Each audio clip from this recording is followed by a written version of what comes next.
दोस्तों, आज के इस वीडियो में हम आपको बताएंगे कि एक पौधे के पत्ते जब पीले होने लगे और उनका ग्रोथ बिल्कुल भी ख़त्म हो जाए तब उसमें कौन सी खाद डालें।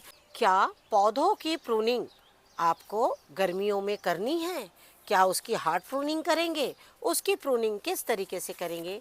क्या सरसों खली हमें डालना चाहिए पौधों में गर्मियों में? इसके साथ ही हम आज ही के सवालों में कुछ छिड़काव भी आपको बताएंगे कि इन दिनों आपके लिए बेस्ट छिड़काव और कौन सा बहुत अच्छा होगा।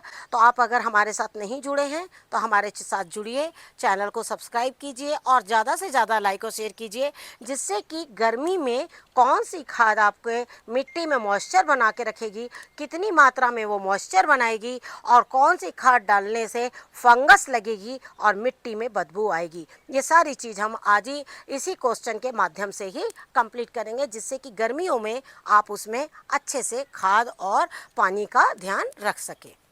नमस्कार दोस्तों, स्वागत है आपका हमारे इस YouTube चैनल में। दोस्तों, जैसे कि आप लोगों के काफ़ी सवाल आए हुए हैं और सवालों के साथ ही मैं आप लोग से कहना चाहूँगी, हालांकि हमने आपके सभी सवालों के जवाब कमेंट्स के थ्रू दे दिए हैं, लेकिन बहुत सी चीज़ें ऐसी हैं जिन्हें हम कमेंट्स में नहीं लिख पाते हैं। जितने भी आप लोगों के सवाल आए हैं उनके सारों के मैं जवाब देने जा रही हूँ और आप जवाबों को ना बिल्कुल ध्यान से सुनिएगा। और साथ ही मैं आपको बताते जाऊँगी कि इस पर मैंने कौन कौन से वीडियो शेयर किए हैं और आप वहाँ से वो चीज़ भी आप देखिएगा और काम करिएगा। लेकिन इसके साथ ही बताना चाहूँगी कि गर्मी बहुत ज़्यादा है, इस बात को भी ध्यान में रखते हुए हम कुछ पौधों की आपको जानकारियाँ देंगे।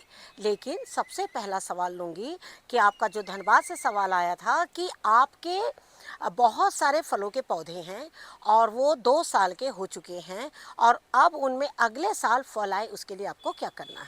और आपको बताना चाहूँगी कि फलों का आनंद जो है पक्षी बहुत ज़्यादा ले रहे हैं और बाकी जो फल है आपको बताना चाहूँगी इस पौधे से पूरे आंधी से जो है वो झड़ चुके हैं। हमारे यहाँ जितनी तेज़ गर्मी पड़ रही है ना, उतना ही तेज़ हमारे यहाँ आंधियाँ भी चल रही है। लेकिन साथ ही आपको बताना चाहूँगी ये जो फल है आप देख रहे हैं, मैं प्रति वर्ष इन्हें बहुत कच्चे में ही तोड़ लेती हूँ। और कच्चे में मैं इसलिए तोड़ लेती हूँ क्योंकि ये फल जो है पक्षी हमारे लिए बिल्कुल नहीं छोड़ते हैं। लास्ट ईयर भी इसमें बहुत ज़्यादा फल आए थे और ये देखिए इस तरीके से फल जो हैं लगते हैं, लेकिन प्रतिदिन इन्हें चिड़िया जो है वो ले जा लेती है और बाकी जो है वो आंधी से गिर रहे हैं। लेकिन इसके साथ मैं बोलना चाहूँगी आपको कि आपको फलों के पौधे पे क्या काम करना है। सबसे पहले रश्मि जी, मैं आपसे बोलना चाहूँगी कि आपके पास जितने भी फलों के पौधे हैं, सबसे पहले तो आप उन्हें गर्मी में बिल्कुल भी कटिंग मत करिएगा। इस साल की गर्मी बहुत तेज़ है और गर्मी में जब आप इनकी हार्ड कटिंग कर दीजिएगा ना, कि हार्ड कटिंग हार्ड प्रूनिंग मतलब ये जैसे इस तरह के स्टेम कर दीजिएगा ना, पत्ते नहीं आएंगे और जो पौधे वो आपके सूख सकते हैं। दूसरी बात है कि आप इसमें ऐसा क्या करें कि फल आए। तो फ़िलहाल आप बैसाख और ज्येष्ठ के 15 दिन छोड़ दीजिए और इस तरीके से अभी जैसे बैसाख चल रहा है आपका, उसके बाद ज्येष्ठ के 15 दिन भी बहुत ज़्यादा गर्मी रहेंगे। तो आपको क्या करना है, अभी 1 महीना पौधों को बिल्कुल पानी दीजिए और उन्हें हल्की ठंडक दीजिए। जब आप ऐसा करेंगे तो आपके पौधे अच्छे हो जाएंगे। उसके बाद 1 महीने के बाद हम आपको बताएंगे कि फलों के पौधे पर आपको क्या काम करना है। गर्मी के दिनों में जो भी आप खाद डालें, लिक्विड खाद डालें। लिक्विड खाद में कैसे डालेंगे आप, 20 दिन में या 1 महीने में, क्योंकि अभी इसमें हमें फल तो लेना नहीं है, अभी हमें पौधों का ग्रोथ चाहिए। तो ग्रोथ के लिए आपको क्या करना है, आप इसमें 1 महीने में कम से कम 1 बार आप गोबर की और सरसों खली मिलाकर बिल्कुल रात के टाइम पर डालें या बिल्कुल सुबह सुबह डालें और कोशिश करें कि धूप में वो खाद को ना डालें और पौधा बहुत अच्छा होगा। दूसरी बात, मिट्टी ढीली रखिएगा। मल्चिंग बिल्कुल हर पौधे में कर दीजिएगा। मल्चिंग आप किसी भी चीज़ों से कर लीजिए।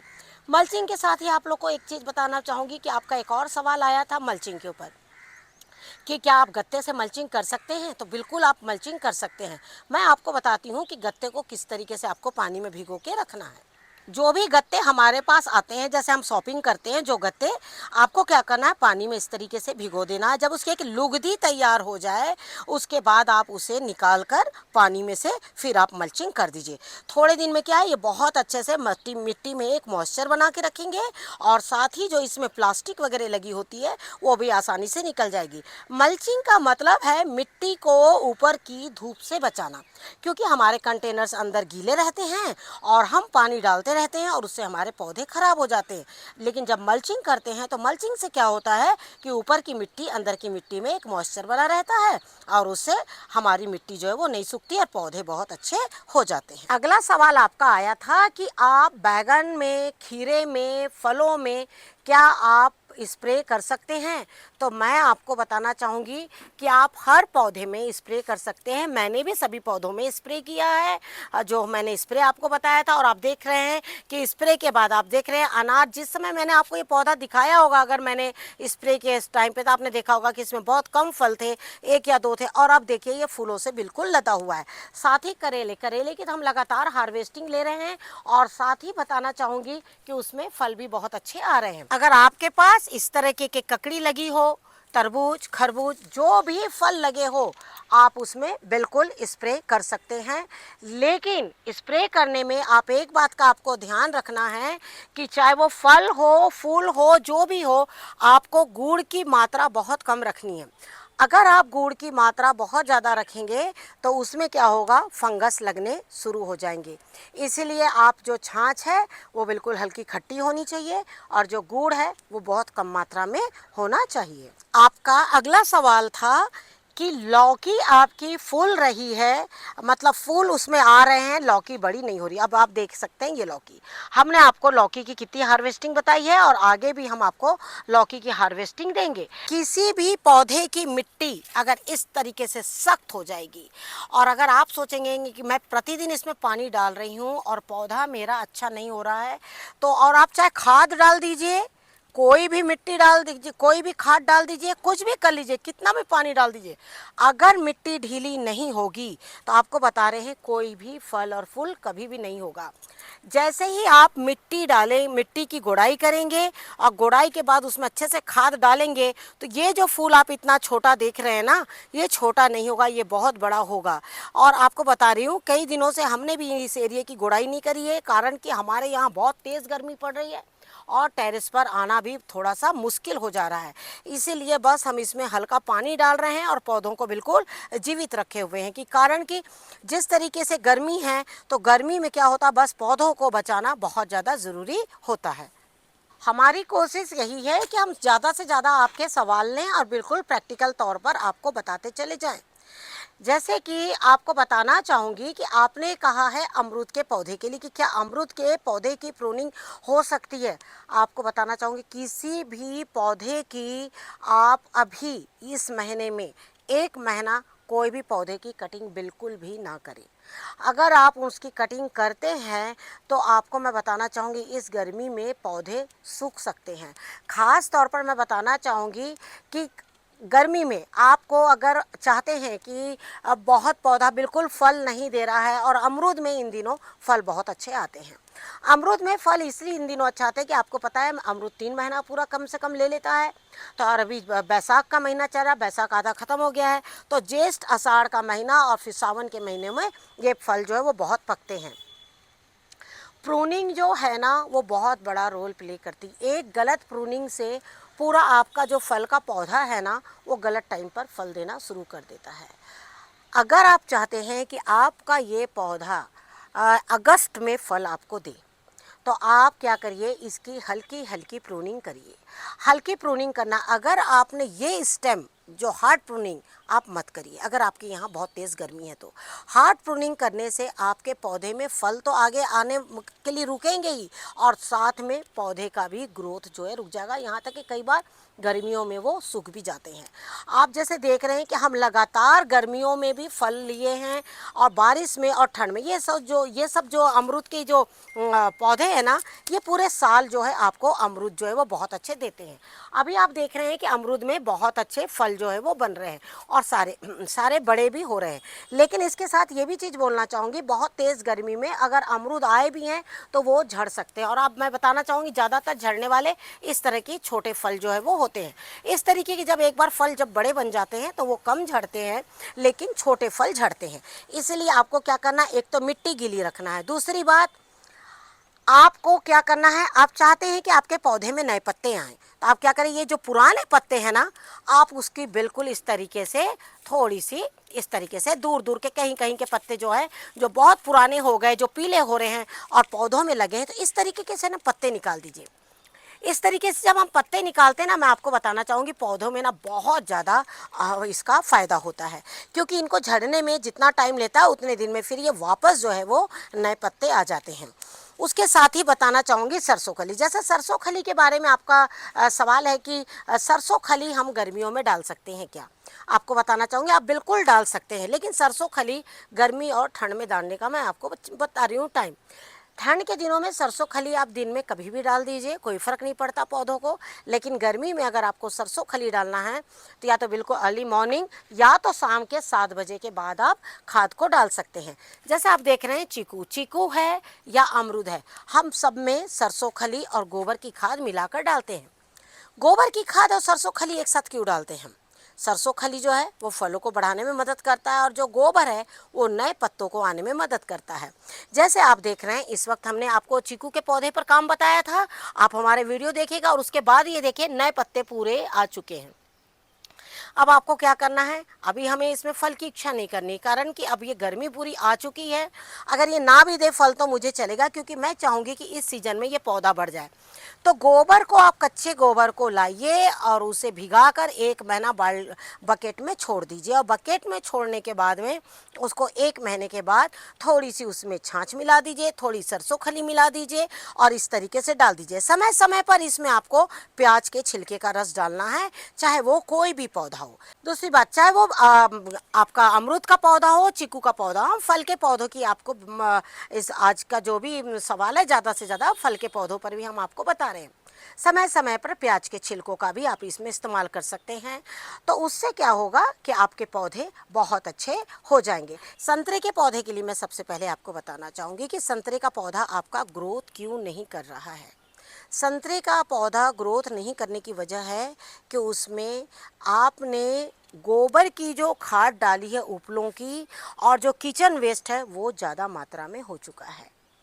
अब आपको क्या करना है, संतरे के पौधे में आपको, चलिए हम संतरे का पौधा भी दिखा देते हैं कि किस तरीके से काफ़ी अच्छा ग्रो कर रहा है। आप कंटेनर भी आप देख लीजिए, और कल मैंने इसमें पानी डाला था तो देखती हूँ इसकी मिट्टी में कितना गीलापन है। और आप देख सकते हैं कि ये देखिए, आप मिट्टी देखिए, क्या आप इस तरीके से मिट्टी रखते हैं अपने संतरे के पौधे की? और ये देखिए आज भी हम इसमें पानी नहीं डालेंगे।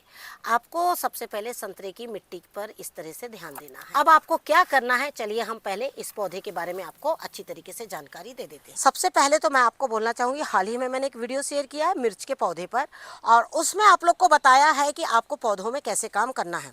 तो जिस तरीके से मैंने आजू बाजू की मिट्टी निकाली थी, उसी तरीके से संतरे की सबसे पहले पूरी मिट्टी को निकाल दीजिए आप, और नहीं तो आपका पौधा सूख जाएगा। आप संतरे की मिट्टी को बाहर निकालिए और उसके बाद में एक नई मिट्टी तैयार करिए। आपको क्या करना है, उस पौधे में एक नई मिट्टी तैयार करनी है। नई मिट्टी प्लेन मिट्टी होगी, उसमें कोई गोबर की खाद नहीं देनी है, आपको कुछ नहीं देना है, उसमें सिर्फ आपको नीम की खली देना है। लेकिन मिट्टी अगर आपकी गार्डन सॉइल अच्छी है तो आप गार्डन सॉइल ले लीजिए, और अगर आपको नई मिट्टी कोई मिलती है तो नई मिट्टी ले लीजिए। नीम की खली और गार्डन सॉइल डालिए, और नीचे कंटेनर में कुछ मिट्टी रहने दीजिए। आधी मिट्टी आप इस कंटेनर की निकाल लीजिए और आधी मिट्टी नीचे की बिल्कुल इसी कंटेनर में रहने दीजिए। और याद रखें कि इसके पौधे को बिल्कुल छेड़छाड़, आपको जड़ों को बिल्कुल नहीं करना है, आजू बाजू से मिट्टी को निकालिए। उसके बाद आप उसमें नई मिट्टी डाल दीजिए। अगर संतरे में आप इस तरीके से नई मिट्टी डाल देंगे तो नई मिट्टी डालने में आपको सिर्फ और सिर्फ इतना ही करना है अभी, कि आपको उसकी मिट्टी चेंज करना है, क्योंकि आपकी मिट्टी में उपलों की खाद बहुत ज़्यादा हो गई है।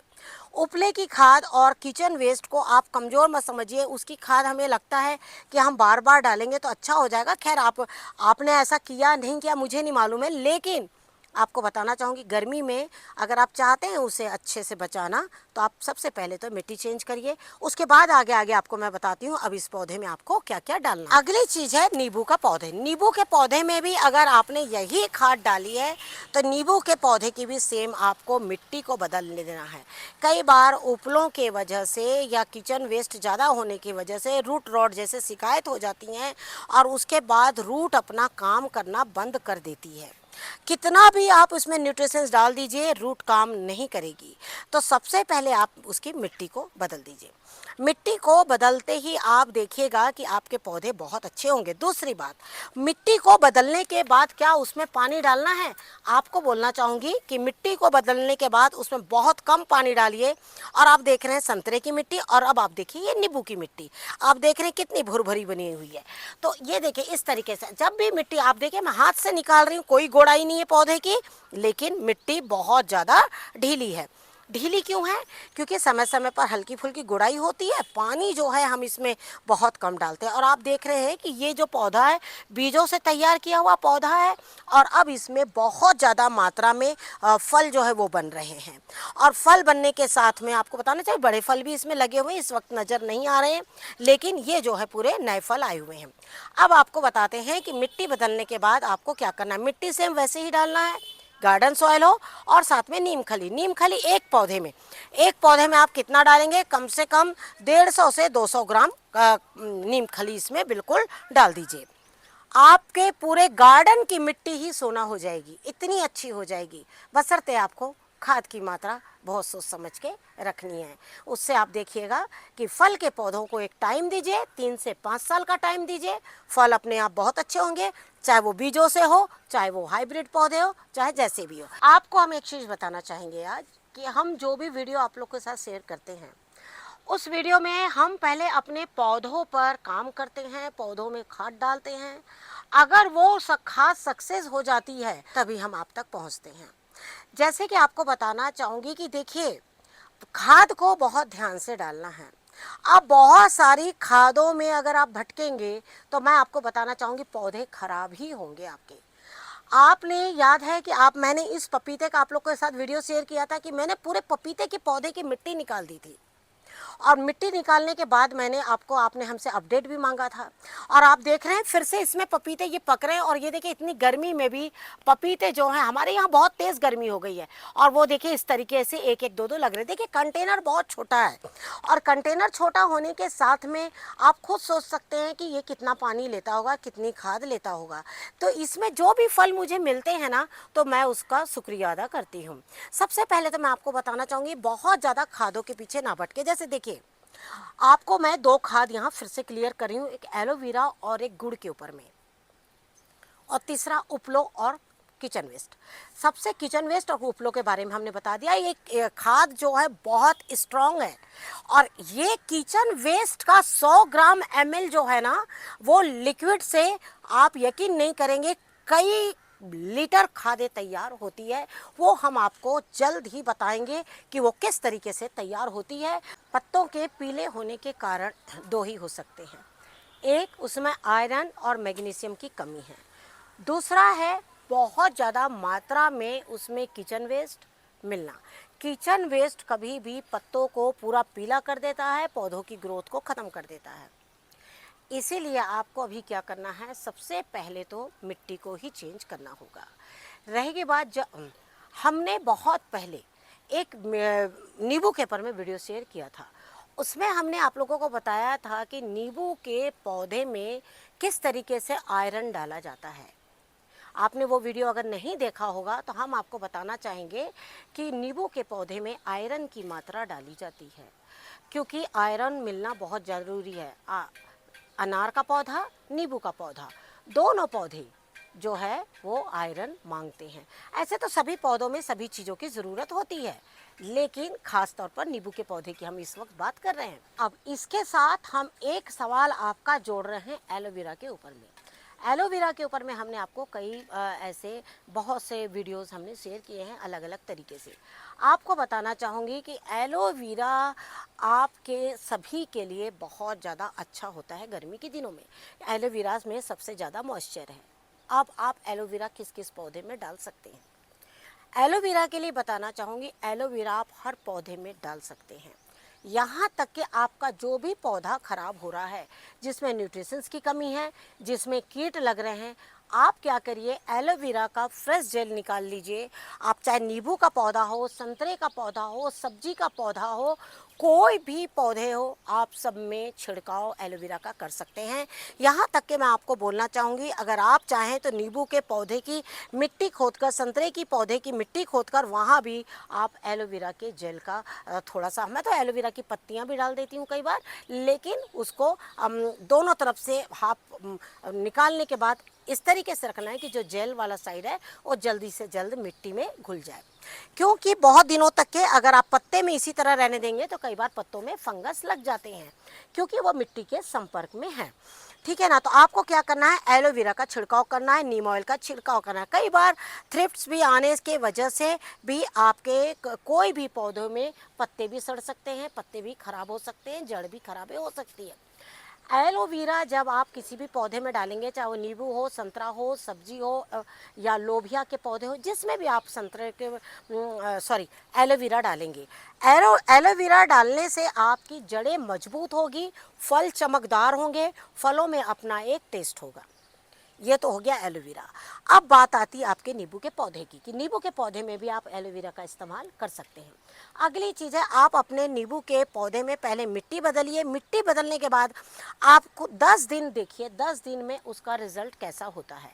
10 दिन के बाद आप क्या करिए, 1 चम्मच सिरका लीजिए और सिरका लेके 1 लीटर पानी में घोलकर आप उसके जड़ों में डाल दीजिए। अगर सिरका ना डाल सके तो 1 नींबू का रस 1 चम्मच निकाल लीजिए और इनके जड़ों में डाल दीजिए। फिलहाल आप इतना काम करिए, और इसके बाद में हम आपको मैग्नीशियम के लिए बताएंगे कि मैग्नीशियम के लिए भी आपको और क्या करना है जिससे कि पौधा बहुत अच्छा आपका हो जाए। तो जिस तरीके से आपने देखा कि हमने कोशिश करी आप लोगों के सवालों के जवाब देने की, जैसे हमने आप लोगों से कहा कि जल्द ही हम आपको एक बहुत ज़बरदस्त खाद बताएंगे जिससे कि आपके संतरे के पौधे, नींबू के पौधे, इन सभी में आपको और भी पूरे पौधे, आपकी पूरी मिट्टी को ही वो अच्छा करेंगे। तो मैं जल्द ही बताने की कोशिश करूँगी। और जैसे गर्मी को देखते हुए थोड़ा सा मौसम ऐसा हो जा रहा है कि खाद बनाना थोड़ा सा मुश्किल हो रहा है, लेकिन फिर भी हम कंटिन्यू आपको इस महीने पूरी खाद हम आपको बताएंगे। कई तरह की खाद हम कोशिश करेंगे कि इस महीने बताएं, जिससे कि आप अपने पौधे पे काम करें। लेकिन जाते जाते आपको एक टिप देना चाहूँगी, जब भी आपका कोई पौधा खराब होता है, आपको उसमें सबसे पहला काम एक करना है, पूरी मिट्टी को निकालना है। मिट्टी निकालने के बाद जड़ों को बिल्कुल भी छेड़छाड़ नहीं करना है। कोशिश करना है कि उसमें नई मिट्टी और नीम खली आप उसमें डाल दें, और उसके बाद उस मिट्टी में इतना ही पानी डले कि वो मिट्टी में एक मॉइस्चर खाली रहे। आप इतना काम करिएगा, आपके पौधे बहुत अच्छे हो जाएंगे। Thank you very much. नमस्कार, जय हिंद, जय भारत।